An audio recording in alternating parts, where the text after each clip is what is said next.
Any other questions?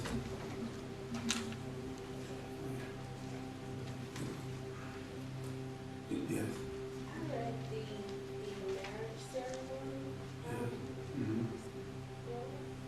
book, and it spoke about that certain people that were unclean aren't allowed in the ceremony. And I just wanted some clarification as far as what is unclean means. Like, Well, you have to understand that at one point in time, our organization. Oh, the question she asked was that in the marriage ceremony, it said people that's unclean should not be participating in the ritual, right? That's the question she asked. And what happened is that at one point in time, we had went to different schools. We started off as Africans, then we went to Islam, then we became Nubian Hebrews, then we became Christians, ancient mystic of Melchizedek, and so on. And what happened is when we was writing certain books, we were still in the stages of being groomed and taught to become master teachers as our master teacher, or master students. So when that was brought up at the time, right, we had a certain rituals, is because in the schools of religion, they said that a woman is unclean when she has a menstrual cycle. But according to nature, that's not unclean because a woman replenishes or rejuvenates herself through her blood, which actually filters out all the impurities of the body and comes out of it. So this is one of the reasons why the black woman is considered a physical god here on this planet Earth, is because she's able to take all the impurities and toxins in the body and take it out.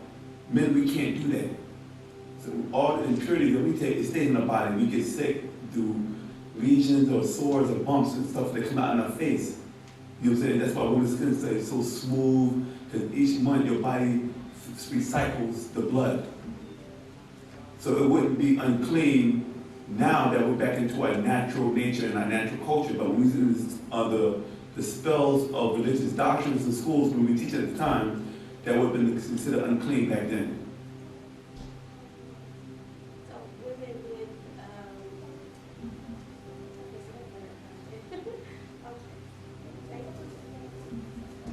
Any other questions? Yes. Yeah, there's a question before about the mental substance stuff. Does that have a connection with the pineal gland? Everything has a connection with the mental substance, because before you became a physical being, you was a mental being or conscious being. Like the brother said earlier about the consciousness of conscience, that in ancient times, or the question he asked, repeat the question again? Does that have like a big connection with the pineal gland? He asked about does mental substance have a mental connection with the pineal gland? So everything has a connection to the mental substance, because this is what you were before you became physical. When you look at the physical, what you call physical body, or your flesh, it's all light. And light is the same as thought. Because at one time before you, like the brother was saying earlier about powerful or the all, you existed as the all. Do anybody understand me? Like when you say all creation, all existence, right? From stars to multiverses, universes, to planets, galaxies, everything is a part of the all. At one time, what you call dark matter or dark energy, you were of that, but you was a conscious gas. You hear me? You was conscious. And what happened is this conscious gas, as in the first chapter of the Holy Tablets, it came and manifested as flesh and blood. You feel me? And you became an individual. But at one time, we all were part of the all as a collective. It's like,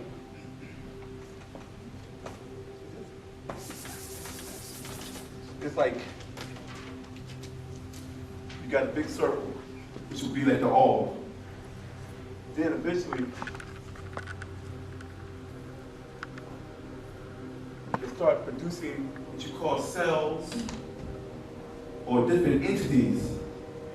And then these entities will become individuals, but you're still all. You understand what I'm saying? So that dark energy will manifest and slow down vibrations, and you become more physical. And then when it gets here on the planet Earth, as our master teacher 20 years ago, you start evolving. You start growing arms and limbs. You started to, in order for you to maneuver. So it took billions of years of evolution for this human flesh to become perfected in order for it to survive in this environment. You hear me? So it took years of you to adapt to the environment, so you had to grow arms and legs and limbs and toes and stuff like that. This is before you can survive as an individual. But you're looking at a thing called ether. And when this ether is condensed, you call it physical or you call it flesh. It's like I teach you, when I asked the same question, similar, back in the days in 92 when I was like in my early 20s, and the master said, when you look at your flesh, it looks solid to you. But if you take a microscope and you keep magnifying, you get to the skin. Then you get to the scales on your skin. Then you get to that, you keep magnifying to the point that you actually go through yourself. Because you're nothing but condensed ether, light, that's in a physical form. And you give off energy. That's why we're able to see each other in this room, because you're giving off energy where I'm able to take into my eyes and see you. You feel me? Yeah. The same thing with your thoughts. It's a form of energy. You feel me? And this is an ancient science that we haven't got to the level yet, where you actually won't be needing these books to the point that you become the thought for the mental reservoir. But it says that we're not in tune with it anymore because we only use certain parts of our brain. Well, actually, that's why they said that if you think of something will happen. Ever notice that when you're down on the streets and people be saying that crackheads ain't but a bunch of bums? That's not true. They make more money than people in office buildings. They're motivated because they say, I need a hit. You hear me? If I gotta get a hit. And I don't care what you say, they'll find all type of angles on how to get the money. Whether they back for it, still, they get their hit. And you know that hit ain't gonna last. I gotta get another hit. And at the end of the day, they got like 20 hits. They made like about $200 or $300, and they get it. Like Whitney Houston, they said that she was going broke because she was constantly on drugs. So it's like drugs is a very expensive habit. And these people be going through millions of dollars because they have it like that. So you're talking about a crackhead that doesn't have a job, no income, but he's able to make it happen because it's the power of the mind. This guy sells clothes, himself, anything just get a hit. I seen it, I saw it happen. But then a person who doesn't think like that, on the same motivation, oh, I'm doing bad, I need a sponsor, I need somebody to help me out, I need that, and they're not using their mind because the motivation is about motivation. So you think and show what happened. Just like successful business people, they think about an idea.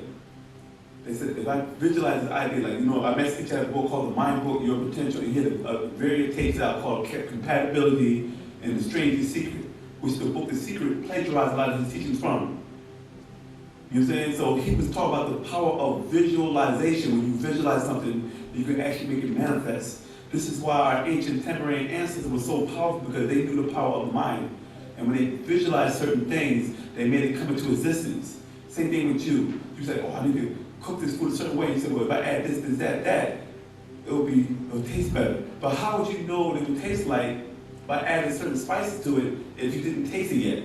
But you visualize it, in your mind, you actually start processing, because you know what salt tastes like. You know what paprika tastes like, basil. You know what red pepper, certain spices like garlic, onion powder. You know how each of those tastes. So your mind is actually processing all this stuff through the subconscious mind. You know what I'm saying? And you actually start creating an etheric or mental flavors in your mind that you actually can taste the formulas, and then you start putting them together. And you say, you know what? No, it needs a little bit more of that. How would you know that? Because then you taste the food and it goes to the mental reservoir, to your body.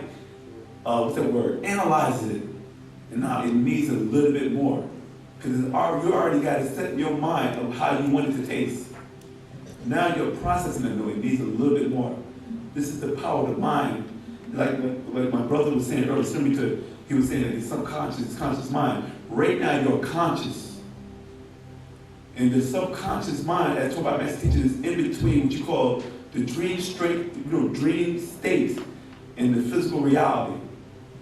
And people say, well, dreams are dreams, but it's still a reality because it's still dealt with thoughts and processes.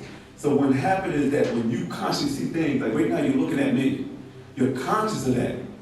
But your subconscious mind is not only just looking at me, it's recording every detail that you see on this wall in the background. The colors, the shapes, these two brothers sitting here, the carpet, the board, everything is being taken in by the subconscious mind. That's how it works. You feel me? You ever have a time when you be daydreaming, you say, oh, you know, wait, because you're in the subconscious right now. You know what I'm saying? So this is what it does, and what happens, like I mentioned, said before, is that when you have so much, what you call downloads of things in the, you know, that you see in your everyday life, you get rid of the extra stuff that's not important to you through your dreams. That's why the last 48 hours of the events of life become what you call dreams. Not visions, but dreams. So you have different dreams with different backgrounds and how you had this. You might watch a movie, this came out, and if it had no really importance, the brain will actually delete it through your dream because it's a way to take up space, like a computer. You got too much stuff in your hard drive, so it has to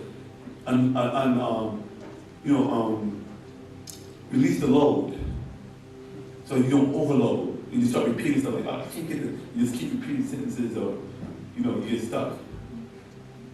So did that answer your question? Yes.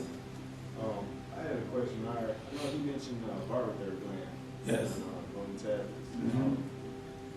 And he was saying like certain piece of it was left on the nerve endings. It was the root endings. Okay. Yes. And I know the chakras. Yeah. And he was saying like after a while, I guess once we get back to our natural self, that it would be restored. Now, would that be in connection with the activation of the chakras? The chakras works through your body, the different seats. You actually trigger the chakras even without the breath gland because of the certain things that you do. You do meditation and things you do in your average life. The Tamahu, the Kakasu, knows this. This is why they're spending billions of dollars on entertainment to keep you off focus. Because then, if you keep dealing with your seats, 9 out of 10 are people who are being influenced by society and the media world are actually bringing our chakras down to the lowest seat. Understand?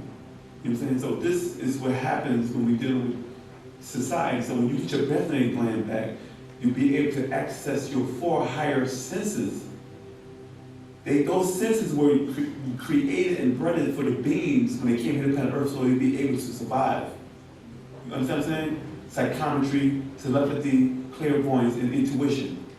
Psychometry is when you're able to touch an object and read it and tell certain things about a person because they left their aura or they imprinted a person of the light energy that was emitting from their body into this object. You feel me? Like I said earlier about how light deals with densities and vibrations and tones. You feel me? Then you deal with clairvoyance where you're able to see things before it happened. Intuition, when you're able to know when something's about to happen, or you feel something something big is going on. And then telepathy is when you're able to communicate from mind to mind. Now, people, here's the question: how can I, as a human being, is able to talk to another human being mentally? Is that possible? Does that sound realistic? I'm asking you. Yes, it does. How? Okay, if you look at telepathy, right, you're dealing with light energy. Same light energy that you use to call someone on the cell phone. The energy impulses are traveling out of the phone, hit a satellite, it goes back down and hit another phone, and you see through a transmitter. Where the energy is traveling, so your voice is being converted into energy, and it travels. Then it goes to your cell phone, and you actually hear this person's voice talking to you. You feel me? And you notice, you think you're in real time, but you're not in real time, because when you sit there talking to somebody on your cell phone, and you call them over the room, you notice that the voice has a longer delay, as opposed to when you think you're talking in real time now. So it's still a space between that time. So when we get into a higher level and get back in tune with ourselves, when we're able to evolve higher mentally and get that gland report, you can actually transmit light energy, what you call thoughts, through the electrical impulse that come through your brain, and you're able to transmit that to the other person, they can actually receive your thoughts. It's like you ever have a time when somebody come in the room and they just real negative and you actually feel that. Yeah. That is energy that you're feeling. Just like when a person comes in the room, they be happy, you be like, why is this person always happy? And you can feel, you know, or somebody's, okay, everybody feel this one. When somebody's real sexual, everybody knows they feel that. When somebody feels so seductive and they say, I want you, you be like, and this person's turning me on. You feel me? But you feel that. You say, I feel that animal magnetism. And this is what happens when we deal with energy. Energy is real. People say, oh, Dr. Burke made that up. But everybody knows this from experience. Isn't that when you try to explain it to people, people like, oh, they can't grasp it, so they go against it. Because you haven't experienced it. You haven't, you know, when you deal with facts, it's covered by evidence, experience, and reason. And when you're dealing with a lot of evidence, you can only go by records. Some people didn't experience certain things, so they're not going to accept it. Because they don't take the time out to try to get more in tune with themselves, but they're able to bring their vibration where they can start experiencing other things they never experienced before in their life. Because some people are still cardinal, like you said before, dealing with the chakra, they're still stuck down in the lower realm, they're not moving up. Because the more you move up in the chakras, the more you start experiencing a lot of things on the spiritual level, which you call it, but it's still dealing with etheric energy inside of another dimension or density that's vibrating at a certain pace. Yeah, ask your question? Yeah, I have one more question. Go ahead. What can we do like on a daily basis to really get towards that as far as that connection part? Well, our master teacher had put out a series of books, especially breaded for us, called the Pataraks and the Actual Facts. If you notice that when we was in the Islamic stage, the Hebrew stage, the only books we had that go into depth that was the Sons of the Green Light, which is the Sufi order. And then after that, we had the ancient mystical order Melchizedek. And then after that, we had the ancient Egyptian orders, right? Now that we're getting to quantum physics, these books right here are actually explaining the functional quantum physics densities, like the brother said earlier, tone, sound, DNA, molecule, vibrational frequencies. We'll get into the sound doctrine, of how sound correlates with our physical being, how tones have an effect to us. You know what I'm saying? And the Pataraks is actually showing you how not to live a righteous or unrighteous lifestyle, but live your natural nature. Because we don't deal with good or bad or disagreeable. Patarak is like, they're dealing with you. You feel me? Because what happened is right now we're dealing with malevolent beings that's coming into this planet Earth now because the music frequencies that's being pumped out there are actually allowing them to come to different vortexes and actually they're coming to the Earth atmosphere. Because now they're able to vibrate on the same frequency level. Feel me? If you're not vibrating, and it's not the same, you could not walk through a certain object because you're not vibrating on the same frequency or the same density as that other thing. So now that they're able to enter this atmosphere because the planet Earth now has been, the sounds from the music and everything has been sped up. Now the whole planet Earth has changed its biorhythms and its frequency to the frequency of these beings. Now they're able to come here. This is why in the last 5 or 6 years, you're seeing a lot of schizophrenia. You see a lot of people talking to themselves, a lot of crazy people on the streets. That back in the day when I was growing up, when we see one of those once in a blue moon, or somebody must have dropped a Mickey in his drink. You remember that, right? Yeah. Or somebody dropped some acid in it. This is what happened to these guys. Now you're seeing it on a multiple level. It's like zombie tsunamis going on right now. You know what I'm saying? So the Pataraks are actually helping you. These beings cannot practice this because it's not a part of their culture, it's not part of their natural nature. The more we get deeper into the Pataraks, the more these beings are going to rebel. You cannot put a lion in the circus for too long. It will eventually go back to its natural nature. This is why it was Siegfried and Freud, right? That's the name? Yeah. The lion actually bit the trainer. And people are like, oh, the lion went crazy. No, the lion actually became sane again. Like, you are food. I know you fed me, but nah, I want you. But then the lion was actually crazy from jumping through rings of fire and riding tricycles and, you know, the king of the jungle on a tricycle. Jumping through hoops and running around, you know, come on. This is what the Caucasian does. They take a beast a predator and turned into a darn circus act. You know what I'm saying? So now these beings are not going to be able to follow this. You're going to see the more and more we get more into the patriarchy, you start seeing the other beings. You will see them for yourself. You know what I'm saying? You'll start seeing their natural nature. They're going to rebel. You're not going to see no transformations. Because these beings know who they are. But they're not going to follow this because it goes against their nature. Because this is not their culture. But they've been on this planet Earth. And they're trying to say, well, I'm walking and this and that. And this. But you're not practicing Patarak. Because you're going against our nature by the things that you're doing, because you are not one of us, but you say you're one of us. But then I can tell that you're not one of us because you will be able to grasp this culture. But some people are not going to grasp it, they're still stuck in the Kakasu's whole mentality, their whole web.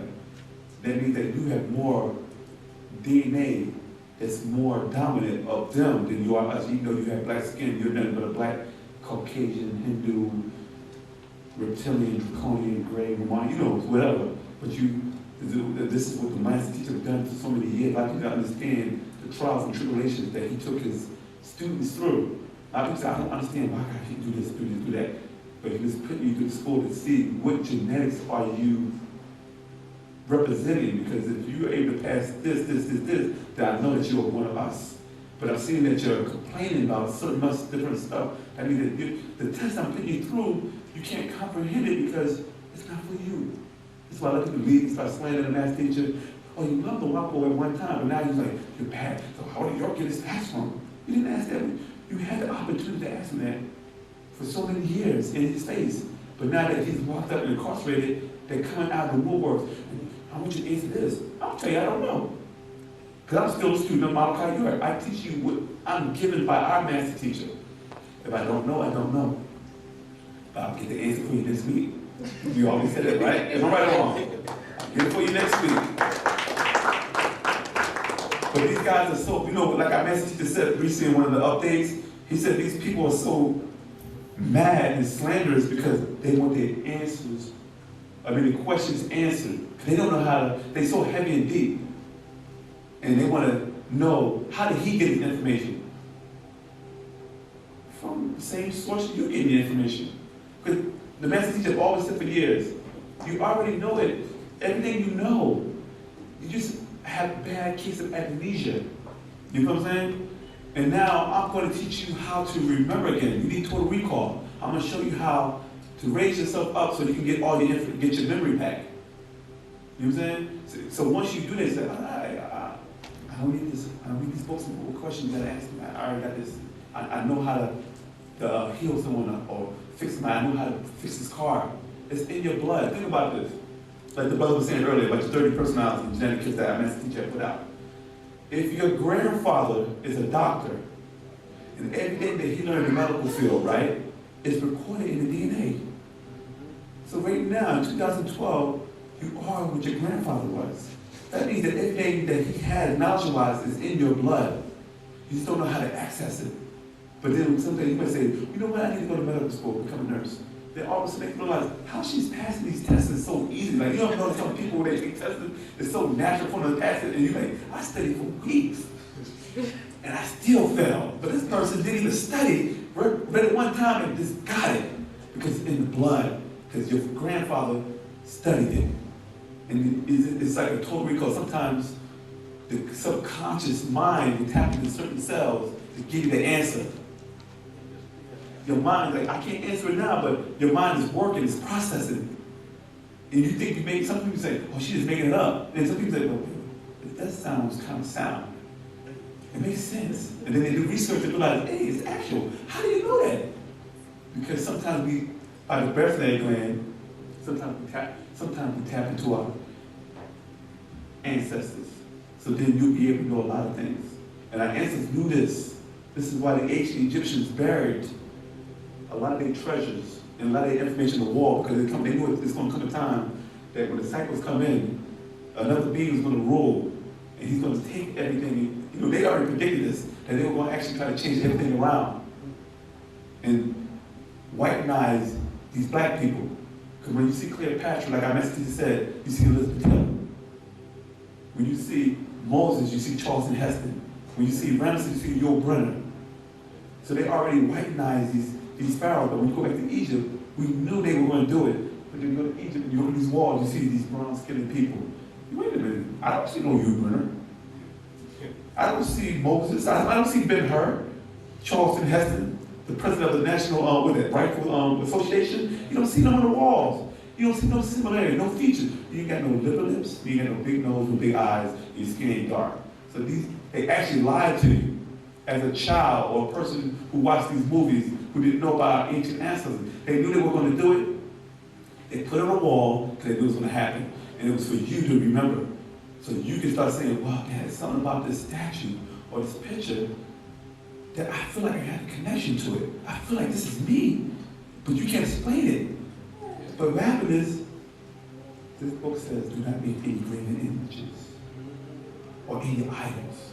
You know why they did that? They did not want you going back to Egypt and start seeing yourself in the walls. Because by them doing that, it cuts off your divinity and it cuts you off from your own natural culture. And then you follow their culture. And then when somebody says, well, I got a statue. Oh, you're a sinner. You got a graven image of a woman. God said, do not make any graven images. You didn't have cameras back then. How about I take the picture? So the best way I can do it is by carving a statue of my grandmother, because she's dear to me. So I can keep looking at grandma. She passed on, I still have a nice image of her.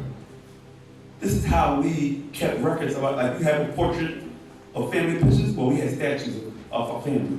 But when the white man or the Caucasoid or the invaders came to Egypt and saw the statues, they said, oh, you guys are a bunch of idol worshippers. No, it's my family. Oh, you guys are sun worshippers. I'm a farmer. Your ancestor worshippers. It's my uncle. You see what I'm saying? Yeah. So they took everything that was our culture and made it satanic. Oh, you practice black magic. I'm black. And magic, because the word magi, which means wise. So was Martin Luther King a black magician? Yes. How about Malcolm X, Elijah Muhammad, Marcus Garvey? They were very wise men. They did that. Malachi York, Yahweh Ben Yahweh, Farrakhan. Come on. But you want to say black magic's bad, white magic's good. You see the black thing? Oh, wow. And the magicians are not magicians, they're illusionists. David Copperfield, Chris Angel, and David Blaine, they are illusionists. They're not magicians. They practice illusions. So this is how we cut ourselves off from our natural way of life.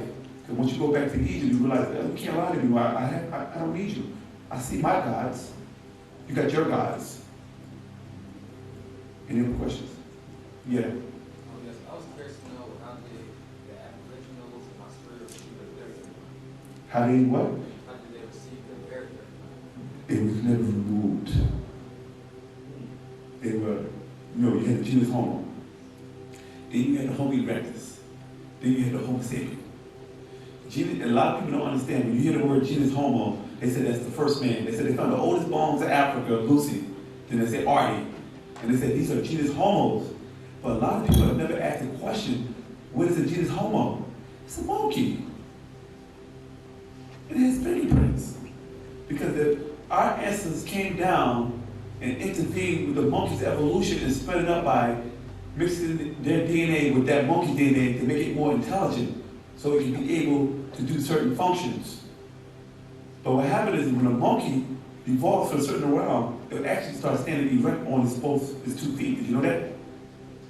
Have any of you been on YouTube and watched and type in monkey walks? You actually see a monkey that actually walks like with a switch, like a human.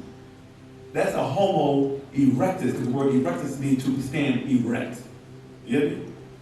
So the apparitions will be your Homo erectus.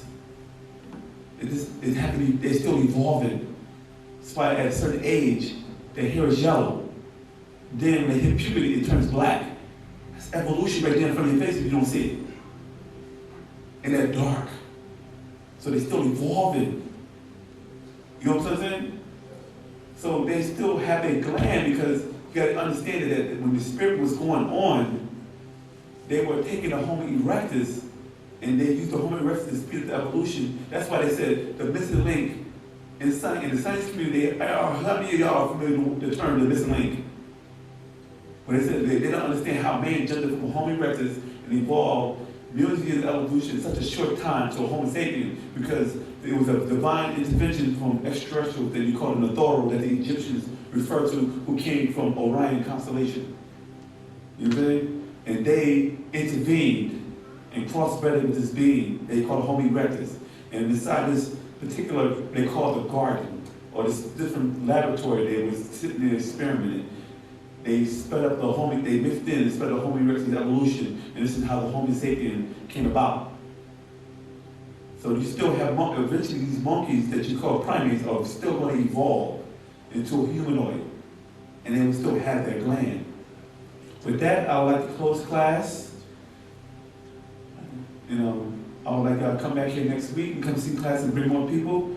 And one thing I like to say is that our job is to answer your questions.